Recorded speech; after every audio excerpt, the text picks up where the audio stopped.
ஆண்டவரும் இரட்சகருமாகிய இயேசு கிறிஸ்துவின் இனிய நாமத்தினாலே இந்த காலை வேளையில் உயிர்ப்பிக்கும் தெய்வ வார்த்தையின் மூலமாக உங்களை சந்திப்பதிலே நான் மிகுந்த மகிழ்ச்சி அடைகிறேன். இந்த உயிர்த்தெழுந்த இந்த நாளில் நான் உங்களோடு கூட கர்த்தருடைய வார்த்தைகளை பகிர்ந்து கொள்ள விரும்புகிறேன். தெய்வ பிள்ளைகளே, வேதவசனம் அழகாய் எழுதப்படுகிறது.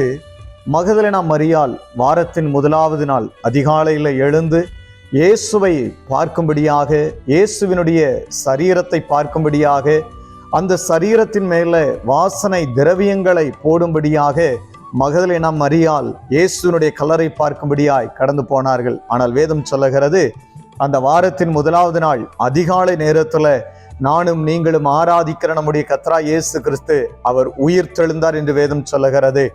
தேவ பிள்ளைகளை, ஆமீன், இயேசுவினுடைய கல்லறை திறந்து வைக்கப்பட்டிருந்தது. இந்த பூமியில எல்லா மனிதர்களுடைய கல்லறைகளும் அடைக்கப்பட்டு இருக்கும்போது இயேசுவினுடைய கல்லறை மாத்திரம் இன்றைக்கும் அது திறந்திருக்கிறது. காரணம் என்ன தெரியுமா? இயேசு தாம் சொன்னபடியே அவர் மூன்றாவது நாளில உயிர் தெழுந்தார். வேதம் சொல்லுகிறது, இயேசுவினுடைய கல்லறைக்கு முன்பாய் இருந்ததான அந்த கல்லின் மேலாய் ஒரு தேவதூதன் உட்கார்ந்திருந்தார். மரியாளை பார்த்து அவர் கேட்டார், யாரை தேடுகிறீர்கள் என்று சொல்லி. அவள் சொன்னால், இயேசுவை தேடுகிறேன் என்று சொல்லி. அப்ப அந்த தேவ தூதன் சொன்ன வார்த்தை, அவர் இங்கே இல்லை, அவர் தாம் சொன்னபடியே உயிர் தெழுந்தார் என்று சொல்லி. நானும் நீங்களும் ஆராதிக்கிற நம்முடைய கர்த்தராகிய இயேசு கிறிஸ்து அவர் உயிர் தெழுந்திருக்கிறார்.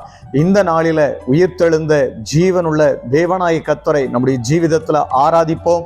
அந்த தேவனாய கர்த்தர் இன்றைய தினத்தை உங்களுக்கு பெரிய ஒரு ஆசீர்வாதமாய் கர்த்தர் மாற்றுவாராக. God bless you.